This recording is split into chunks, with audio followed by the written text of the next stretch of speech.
Hello, unprofessionals.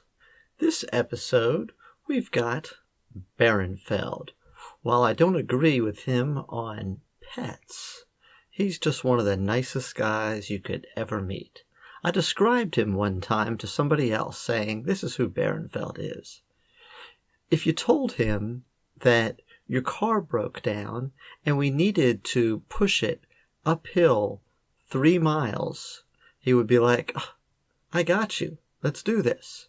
If you said, "No, I want to wait until it's dark and rainy later to do it," he'd be like, "That sounds reasonable.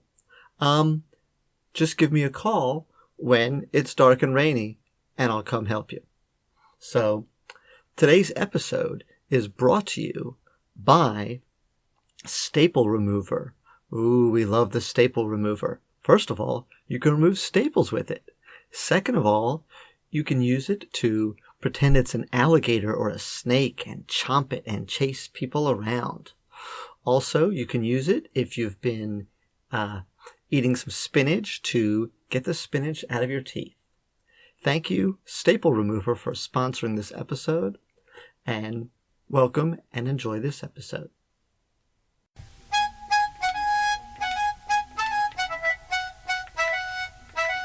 Before we start, do you want us to call you Berenfeld, or do you want us to give you a catchy nickname? Yeah, like what anonymity Mr. do you want?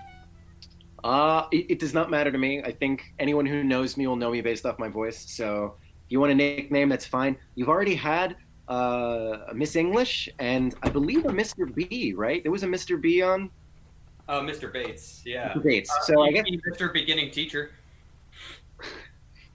it could work. I'll let you guys go with it. I'll roll with it. I'm easy. I'm liquid. Let's do it. Okay. Well, maybe we'll just go with Berenfeld, and if we have to bleep it out later because he admits to improprieties that we could get him thrown in the pokey. We could still say the pokey. You could. Yeah. Nobody's gonna stop you. Gumby's off the air, so it's public domain now. Okay. Yeah. Do the welcome to Disco. Welcome, ladies, gentlemen, boys, girls, children of all ages, to another wonderful episode of Unprofessional Development. I'm Tedisco. I'm Mealy. And we are recording this virtually. Yes. From the future. No, from the Are past. we literally recording it virtually? We are, we're virtually recording it. Okay. Literally virtual, but and joining us today, our wonderful guest is the one, the only, the part of a 12-piece set, Berenfeld. Oh wow! What 12? I don't know what the 12-piece set is. Is that an 12 inside joke? That. Whew. Yeah. I hate to see the other 11. How are you doing today? Happy Saturday. Thank you. Doing well. This distance learning has not driven me to madness yet, so feeling A-okay. This weekend feels completely undeserved, but hey. Yes. Okay. As so few do. Just so you know, and I'm just gonna be, real and blunt, because and unprofessional, I guess. But cats are stupid, and I'm glad you don't have a cat anymore. All right. So good for you. Get a dog. That's what a real pet is. Okay. And no cats are nice. They're all annoying and horrible. A cat is a lazy, freeloading roommate that just wants to be given attention and love, and then also it wants to be on its own. Leave it alone. Okay, well, a cat is like halfway between a mammal and a plant, because at one point, sure, it's warm-blooded, but then on the other side of it, you just give it water and sunlight, and then you leave it alone, and it just kind of does stuff. So well, the analogy I heard is, so for your dog, you feed it, you give it a place to live, you take care of it, and your dog thinks you are God, and it treats you as such. Your cat, you feed it, you give it a place to stay, you do all the wonderful things to take care of the cat thinks it is God. And that's what the difference between cats and dogs. While I love the analogy, when I was about 7 or 8 years old, I helped some of my neighbors. I looked after their animals, and I was this little dog that was the cutest thing in the world. and it was one of those little Dachshund. Dr. Something John? Hot dog. Yes. It was great. And I was having a great time, and the family was coming home, and there was this even younger kid, it was like maybe 3 or 4, and I watched this dog outside take probably the biggest poop that I've ever seen an animal take. And I've been Including to the zoo, elephants? like it's big. I then watched that dog. This is going to get a little gross. I'm sorry. No, you're not. A little unprofessional. Found something appetizing in what it had already Oh, eaten. dogs eat poop. All dogs eat poop. Yeah, dogs eat poop. And then this little 3-year-old boy comes home and was like, "Oh my God, it's time to see my dog." And this dog jumped on him and was licking all over his face. And hey, sorry, that's super gross. Talk to me about a smart animal. Don't talk to me about a dog. Not smart. Loving. Okay. I will say that I always tend to get into arguments with people who have like snakes or tarantulas as pets because I'm like, no, that's not a pet. Like, you can get like a giant dog bigger than a boy that won't eat the boy. But if you have a giant reptile, it's just going to eat whatever it can. Okay. So another unprofessional thing. So this is many moons ago, back in the Hinter days, whatever that means. Anyway, I met this dog. And the dachshund reminded me of it. The dog was half dachshund and half German Shepherd. Okay? So imagine the German Shepherd coloring, kind of the German Shepherd hair, like a little furrier, but it was proportioned like a dachshund. So it came up to about my knee, but it was like definitely twice as long as it was tall. So being the horrible person that I am, the first question in my mind is, okay, so this is obviously the offspring of some coupling between a dachshund and a German Shepherd. And what I just absolutely have to know is it like a really impressive dachshund that managed to somehow land the German Shepherd as its mate? Or is it the poor dachshund female that somehow was just completely, yes, by the German Shepherd father of this child? So I'm pretty sure that if you're half wiener dog and half German Shepherd, that's just called a schnitzel. It could be a schnitzel. Right? But the person had gotten the dog from somewhere else, and they didn't know the story. They just had gotten the dog. They if you're just tuning in, we're talking dogs again on our All Dog podcast. Today's podcast, unprofessional animal husbandry.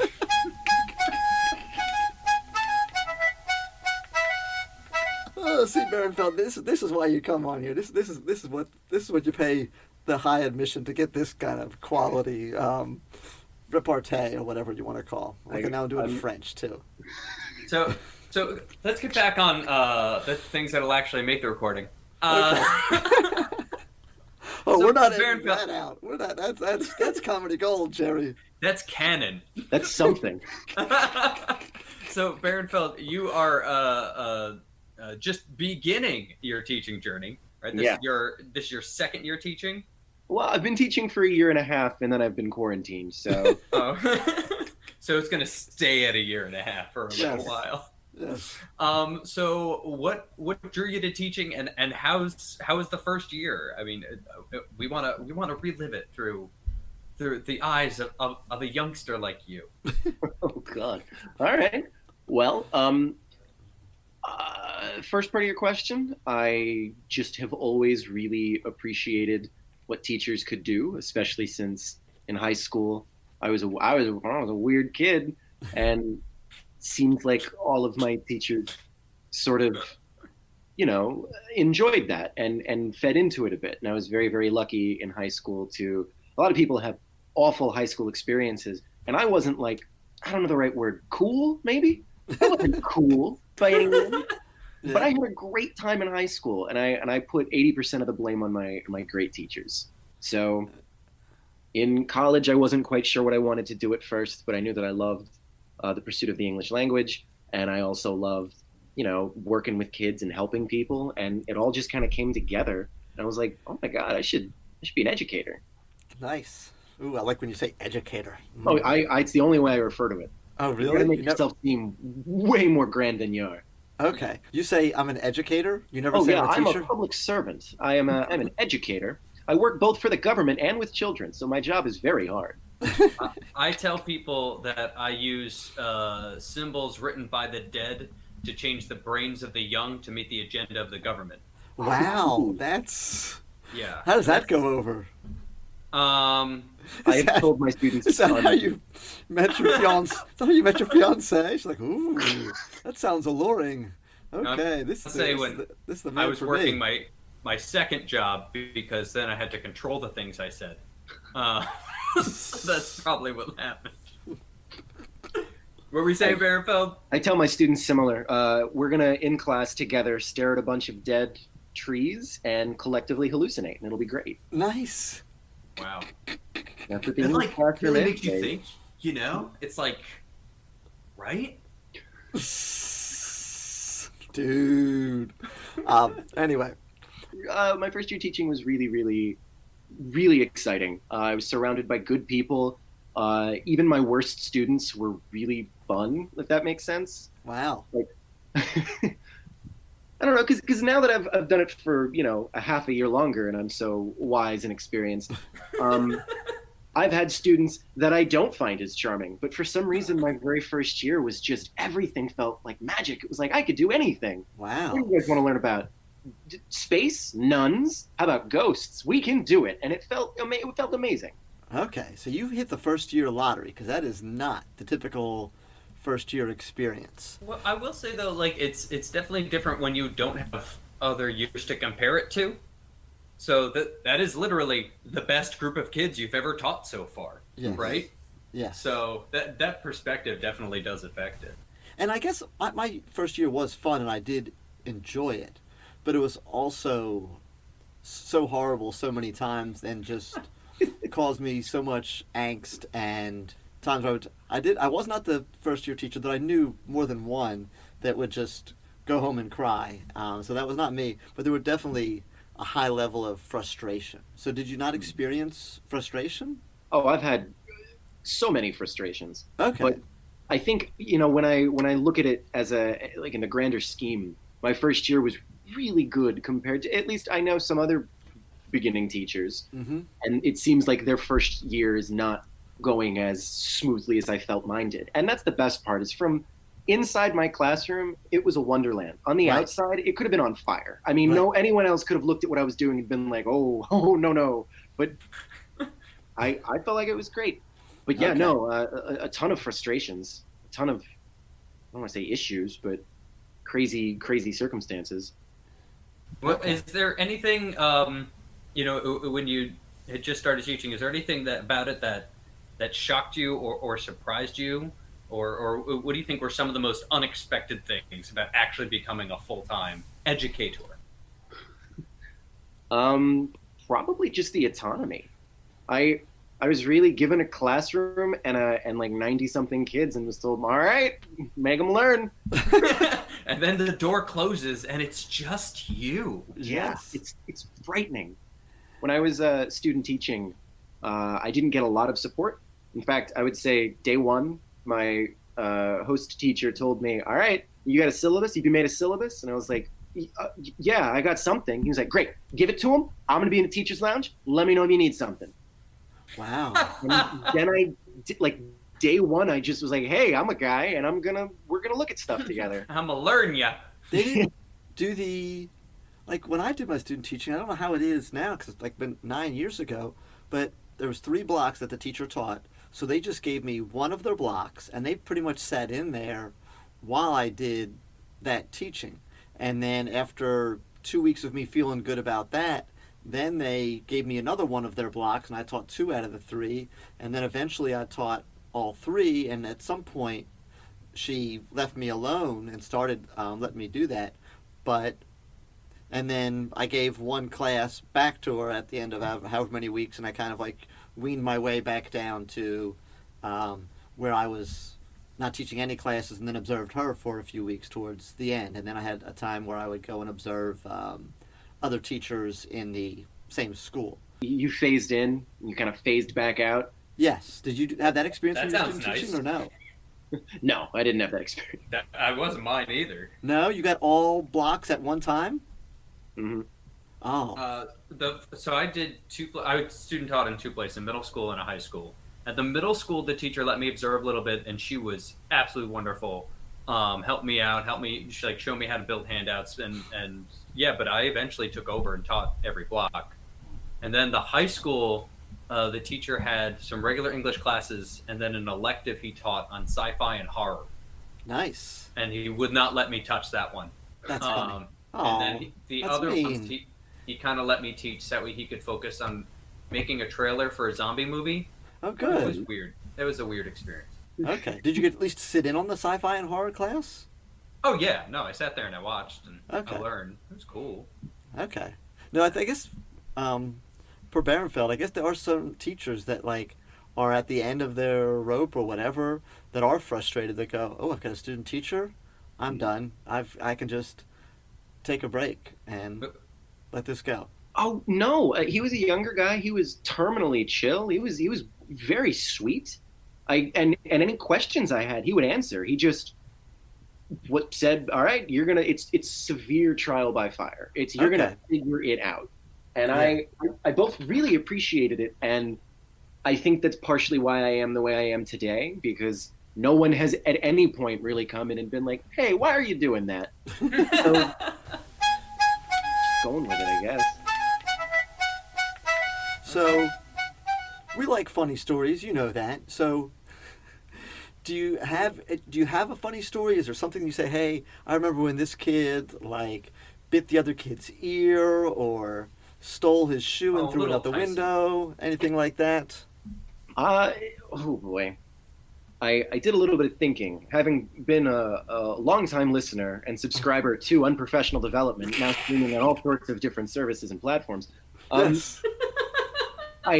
when I was asked to be on, I tried to think of the best stories that I have, what I could use, and my mind has been blank the whole time. I've got some stories, but I wouldn't call them haha funny.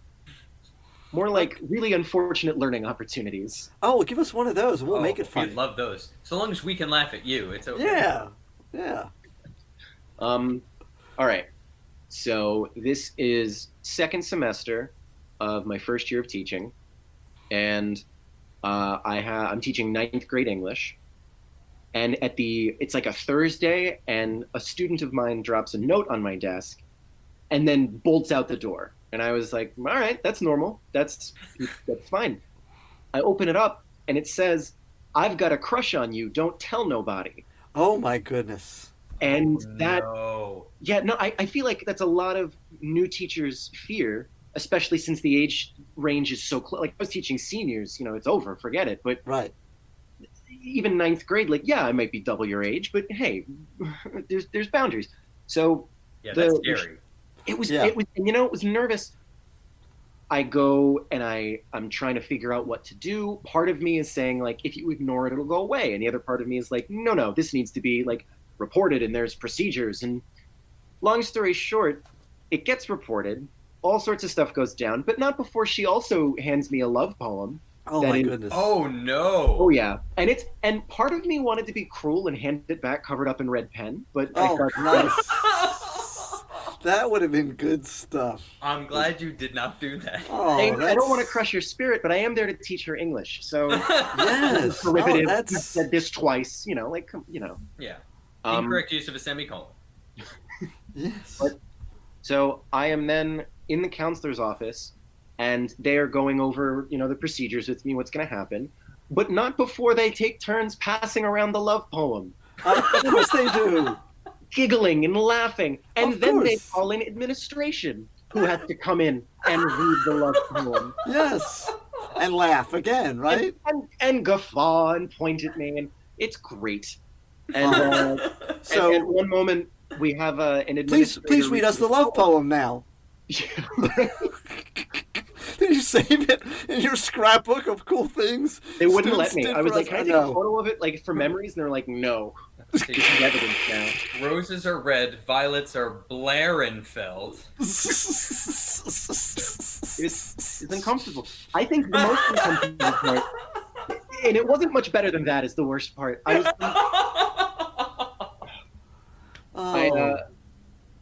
Just to give you an example of how dramatic this poem was, this is an audio-based experience, a podcast. Anyone who's listening, and as well as you two, can hear my voice. In the poem, she said 3 times, "You have the voice of an angel." An angel! Nice! That's really funny. Because Yes. listen to me. But, so, an administrator is called into now the counselor's room, and they are reading this. And the administrator is much, much older. Still very sweet, but very, by the book, a little stern. And reads the poem, and everyone is silent. And we get no reaction from their face, and it makes me nervous. All we get are the following 2 things. That's it? Just like a very unfortunate chuckle, and then when they get to the very end, they take off their glasses, look at me, and say, "Honey, if you're what's awaiting me at the end of this life, I need to rethink some things." Wow. That's good stuff. That's, nothing's quite hurt as much as that, but That's really good.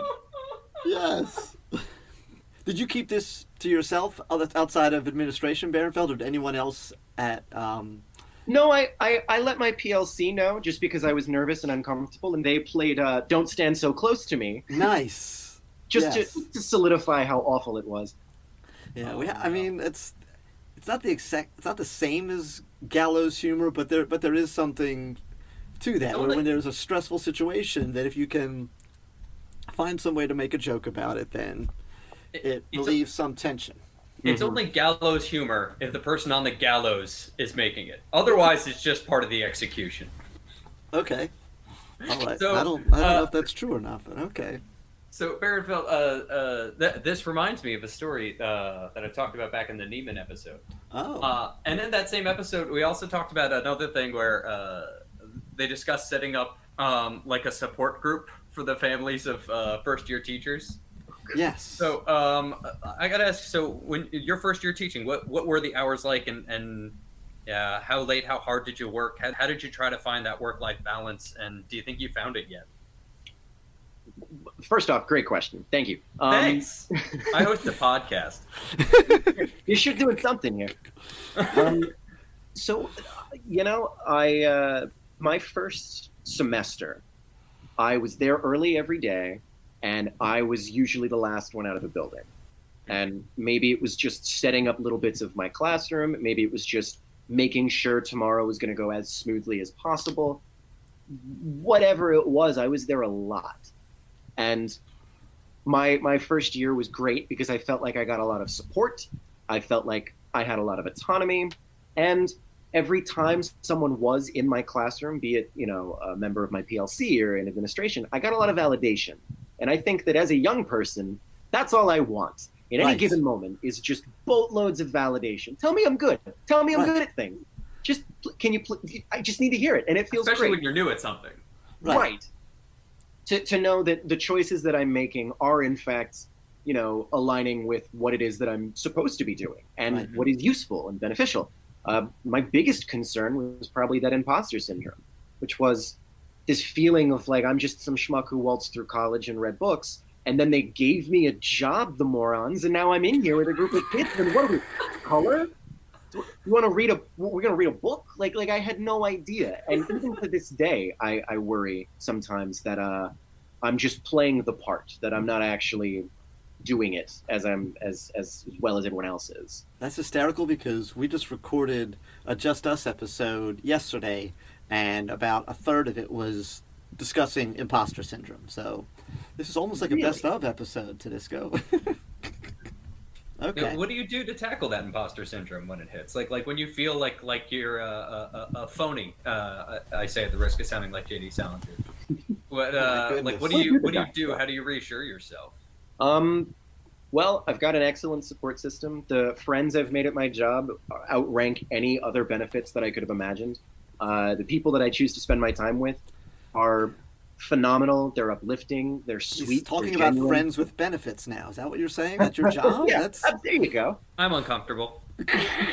No, but like everyone from, other beginning teachers my very first year to my PLC, I had people come and check on me, even though they weren't on the same floor as me. I had teachers that would send me emails and it was just, it felt good. It felt like we were all figuring it out together, which is really sweet because they weren't sure of who I was yet, but they wanted to make sure that I felt like I could. And I will always appreciate that. yes. Especially seeing other teachers in their first year and seeing them, feel a little bit like they're not as supported or they're not as autonomous or that they don't have that same sense of, I don't want to call it like a foundation, but like a team of people who are there for them. So I'm unbelievably lucky, and I'm grateful for it every day. Yeah, there's a lot of things that people forget to prioritize. I think especially when it comes to looking from the top down, when it comes to like setting up our school and establishing a school, where we always forget to put an importance on school culture. Yes. There's such a focus on grades. There's such a focus on data. There's such a focus on even behavior. And after that, there's a focus on sports, and there's a focus on arts, and there's so little focus on actual school culture. Right. But the more culture you build at school, like the more teachers you'll have stick around, and honestly, just the better your job is, the easier your life is. Yeah. Right. So, and even like the concept of this podcast to some degree, and I really think that the more teachers can hang out with other teachers, the better they become. As long as you can minimize toxicity in the room. Right. Because better than almost any PD I've been to, that's professional development, where there's someone at the front of the room that's just telling us the latest software or the latest trend or whatever it is where they go, okay, just talk amongst the 4 or 5 people that you're around about what you do when a kid writes you a poem, or what you do when the kid like throws a shoe at the projector, or whatever. What did you do when you called a parent and the parent told them blah blah blah? And when we hear what the other teachers are doing, and also the camaraderie of going, okay, yes, the struggle that I'm having is not unique, but I'm having the same, whether it's the imposter syndrome or some other struggle that we all have, because we all have struggles as just human beings, let alone teachers. That I think that's really, really good. But that's awesome that you had that, and that, when I had my first year, I had some friendships. It was really my second year that I was involved in and third year that I was involved in a PLC that became really, really tight, that we just laughed and cut up with, and even though we kind of barely knew what we were doing, we were just really supporting one another, and it was just fun to come to work because I knew I was going to get to see these people. Yeah.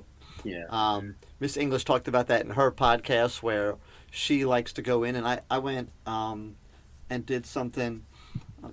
I shouldn't brag on myself, should I, Tedisco? you shouldn't what? Brag on myself. I'll never mind. Why not? Do it. The I was lollipop, about to set you up for it anyway. Oh, the lollipop thing? Oh, no, I wasn't going to talk about that, but go on. Okay. But Berenfeld was one of the people that was like truly excited, okay? And I did this, it was so ridiculously easy and cheap. And I went on Walmart and I got the Dum Dum lollipops. So it's like a huge bag for like $10 that had like 200 or 300 lollipops in it. I said, Here's what I'm going to do. I'm just going to stop by every teacher's room and just say, hey, have a good day. Give them a lollipop, because I thought about putting them in their boxes, but that's not the same as getting to actually see a person and do that. So, and it was funny because when I thought about it, I'm like, oh, this will be fun for me, and I like just going around and seeing other teachers. But it was amazing to me how often the other teachers would be like, oh my goodness, you came by to give me a lollipop? As if like I've given them, like literally this is like a nickel, That human element, I think, is what really made my day. When you came by and gave me a lollipop, it was, hey, I'm thinking of you. I want you to have a nice little something. And yeah, the Dum Dum lollipops cost a nickel, and you could take you a single planning period to go around most of the school. But the fact that you walked into my classroom and you knowingly had to say, okay, now I'm giving one to Berenfeld, as opposed to just, okay, I got 25 seconds to pop everyone in the mailbox, and then I can go back to doing what I have to do. It felt very genuine, and I felt very appreciated. It was nice. Yeah. I'll say my first year teaching, one of the smartest things that my principal that year did was before school began, she very, very sweetly took all of the new teachers, all the teachers who had, like, that was their first year teaching. There was like 6 or 7 of us. She took us all out for lunch together. Nice. Paid for everything. Yeah. Wow. And we just sat and just talked. Like, it wasn't a PD. It wasn't anything like that. Just getting to know you, hanging out. And so we got to like see the faces and learn the personalities of the other teachers going through our same struggle. Mm-hmm. And just by like taking that moment, like just that, I don't know, 30, 45 minutes, to see each other's faces, we could then like know who to go to and who to rely on and who to vent to. And we wound up spending most Friday afternoons with one another, just venting and trying to figure it out together. And some teachers don't have that. And some teachers, I don't know if it's their personality or whatever, they're self-quarantining, already. I don't know, maybe you probably guys have experienced that, teachers that like just is struggling. I had one like my first year that was also a first-year teacher that just couldn't, for whatever reason, make that connection. Maybe I should have helped her out a little bit more, but she just like every time I would talk, she's like, I just feel alone and I feel like I can't do it and I feel like no one's giving me support and da da da da da. Meanwhile, I don't know what the deal is. I talked to another teacher and they're like, she's literally in my room every day and I'm basically explaining to her how to teach the lesson for tomorrow. So, so I don't know, but some teachers just kind of withdraw. But you'll hear sometimes a teacher like, oh, no one here talks to anybody. And I'm like, I talk to everybody. Like, are you talking to other people? Like, maybe you should just go and just bop in somebody else's room just for the fun of it. Well, you also did this really brilliant fantasy football thing. Yes. That you've invited me. You actually invited me my first year, and I was like, oh no, I can't do that. I don't know anything about sports. But I was like, maybe next year. And sure enough, next year you were like, so you're gonna do it this year? And I was like, he said, sure, yeah, why not? And walking in to just this group of other teachers everyone was so welcoming and sweet, and there was a real community element to it. And it's crazy to think that I passed that up. Like I would give my right arm just to have that kind of rapport with teachers as friends, as coworkers, right. As opposed to people I share a hallway with. Right. And I think it's also a mistake some teachers make. I think it's slightly off topic or slightly backtrack. That when that imposter syndrome hits, sometimes they just double down on pretending they know what to do. Mm-hmm. And so I know a lot of teachers who will just close the door, and whenever anybody offers help, they say, nope, I'm fine, I got it. Right. And they'll never reach out. They'll never admit that they're feeling overwhelmed. And they're the ones who struggle a lot. Like, don't be afraid to admit it. We're all struggling together. Right. And that's whether it's fantasy football, whether it's getting together on Fridays, at the local place, for everyone who's listening to this, and I know we're, talking to the disc before this, I have no idea how this is happening, but we've got literally listeners now in South Africa and Albania and Switzerland and India and Mexico and Canada. So if it's not happening where you are, then it's your job to make it happen. Mm-hmm. So people like, I wish there was like a fantasy football league at this school. Oh, I should start the fantasy football league at this school. You know what I mean? I wish everyone got together on Fridays and went out to, like, if you like to consume adult beverages, I wish we'd go out and consume adult beverages together. Or I really wish we'd get together with coffee and say, oh, if it's not happening, then you do it. Then invite like 2 or 3 people, invite like 30 people. And then don't be surprised if only 10% of the people that you invite come, because people have lives, people are busy, people have whatever reasons they have that don't come. But the people that do come will be like so appreciative, like, oh, thank you for doing this and thank you for doing this. I'm probably going to try and get back to it. I did it years ago where we had second block planning. We just called it second block social. And we just did it on the last Friday of the month, and we would have like a little potluck, and people would bring sometimes cakes or chips and dip or whatever. And we would just sit together in the workroom, or a teacher's classroom that had it open that block. And we would just sit around and we would, and people hate them, but I love them. I would do icebreakers. Okay, I am one of the few people that loves icebreakers, and even though people say they hate icebreakers, there's a reason that people do icebreakers because they work. And later They on, do you work. go, "Oh, I remember when you told me blah blah blah. Now I know that about you." You know what I mean? Right. Yeah. Because One of the last PDs I was at, they were doing icebreakers. Like they made everybody get up and go around. And I remember I went up to this one guy. I'm like, man, this stuff is so stupid. He's like, I know. I hate when we do this. I'm Joe. And like that's how we met. Like, of course we all like hate getting up and moving around and talking to people. Humans feel awkward, but like yeah, getting to know people is important. One thing I like to do, and Mealy saw this in action, is with my PLCs. When with our groups, what we do is before a break or before, especially Thanksgiving or winter break, I'd always bring in food for everybody. And before Thanksgiving break, I insisted on this every time, and everybody hated it, and we all like felt better afterwards. Is I said, all right, before anything else, before we start a meeting or whatever, we're just going to eat our food, and everybody just say one thing you're thankful for this year, Hmm. and it helps connect people. It helps us remember why we're doing what we're doing. It's easy to fall into the water cooler talk, and it's easy to fall into the toxicity, but you got to reset and you got to get back to the positive. right, right. Because there's so many good things, and there's so many good people, and yes, there's things that are annoying and stupid at every job. There's the department, or I call it the Department of Redundancy department emails, where it's like, oh, here we go. We said this in a meeting 3 times already. Now here's the 4th email about this thing that you know. Mm-hmm. So Berenfeld, did you have anything else you wanted to share? Any other questions before we wrap this puppy up? Do you have another good, funny, annoying story, or some story that's you think's not as funny, but we'll laugh at you? Sure. Okay. Yeah, I got one more. Okay. Yeah. I've got a little notepad. I thought about this for way too long. So my very first year, a couple months into the job, and at the end of a staff meeting, a teacher who's in charge of all of the clubs on campus says, "We've got a couple of clubs with no teacher supervision. They're orphan clubs, and we need them to be adopted." And so I said, "Sure, I can stay after school once or twice a week. It's no big deal." And so I look at the list, and my first thought was I could do like tabletop gaming or writing club or something that I'm interested in. Yeah. And they were all taken. Mm-hmm. So then the guy in charge of the club says, "Why don't you sign up for something called the Gregarian Federation?"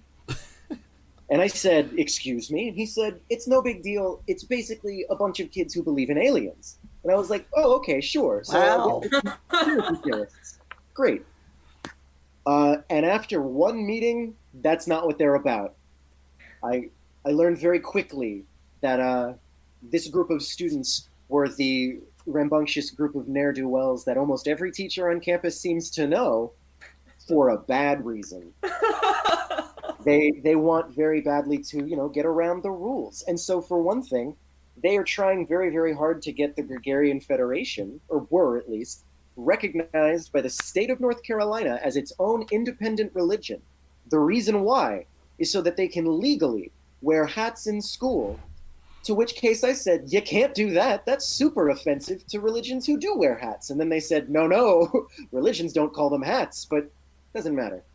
I'm glad you said that. Well, that's so. Here I come. That's why we have other teachers to this go, so they can just like. I have no idea all the silliness and weird things that are inside me until someone just primes the pump with something random, and then I have to go there. So I literally saw this on the interwebs. Are both of you familiar with Pastafarianism? Yes. For those of you that aren't, Pastafarians. Pastafarians is this. Really, it's a fictional religion, which I mean we're not going to. It's a mock religion. Yeah. It's a mock religion, right? That worships spaghetti, basically. Yeah. So They this believe in the flying spaghetti monster as like Yes. their big like deity idol to worship. so and they someone put posted stringers this, on their heads. And they said their son had to go to 8 DMVs before they got approval to get this picture taken, but they told all of them that they were a Pastafarian, and they literally have their driver's license picture with a colander on their head. Oh, God. That's good. It really is. It's a See, real if you'd have thing. known that, you could have converted your gregarians to Pastafarians and had them going around with colanders on their head. That would have been the best. I think that would have been awesome. They wouldn't be against it.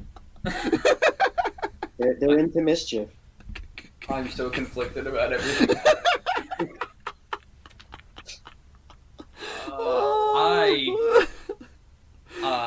Speaking of ridiculous clubs. Oh, man. You got one? So I had a student come to me and say, like, hey, I want to start a new club. Can you be a sponsor? And I said, yes. I'd love to. I'd love to help out with whatever you want to do. It's a really smart kid, really sweet kid. One of those kids who's in, like, all honors and has straight A's and still has, like, a great sense of humor and is really helpful. Like, really awesome guy. Actually, a couple of them. And they said, yeah, we want to start up a Garfield club. Yes. And I was like the cat? He's like, yeah. I'm like the comic strip? He's like, yeah. And I'm like, what are you gonna do? And he basically told me, don't worry, I have a plan. You don't have to do anything. We just are gonna meet in your room. And I said, okay. So the first meeting, I want to say like 40 kids showed up, like packed my classroom. Nice. And the first thing they did is they literally stood in a circle and went around saying what Garfield means to them.